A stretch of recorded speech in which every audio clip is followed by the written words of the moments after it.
Hi everyone, stats for April 2026 are out. Here's our recap on what we are seeing in the market. So much the same.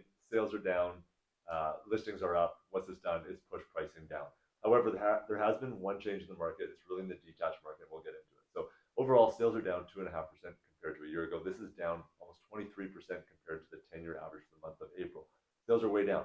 New listings, they're down, however, 2.5% compared to last year. So we're not seeing as much new inventory come on the market, but it's still above their 10-year average, about 15.5%. Total listings on the market, this is up 0.2% compared to a year ago, basically flat. However, it's up almost 38% compared to the 10-year average. So we have almost 38% more inventory, 23% fewer sales. However, compared to a year ago, it is starting to shift back to a more balanced market.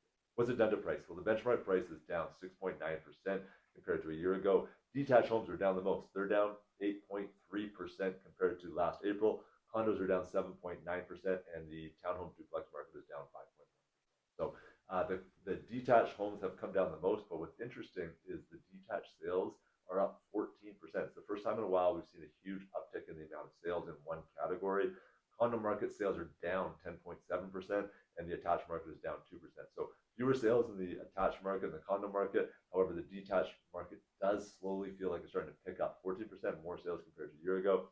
However, keep in mind, they're also down the most in price. What does that tell us? People that are coming down on price are having success selling. Those condo sellers really seem to be a bit more sticky on their pricing, and that's why we're seeing fewer sales. Across the board, really, though, it's much the same as what we've seen. More inventory, fewer sales, but it's starting to shift a little bit more. And I think in a few more months, if this continues, we'll start to see things slowly start to balance out and trend towards what we've seen in the 10-year averages a little bit more. If you're curious how this impacts you, feel free to reach out.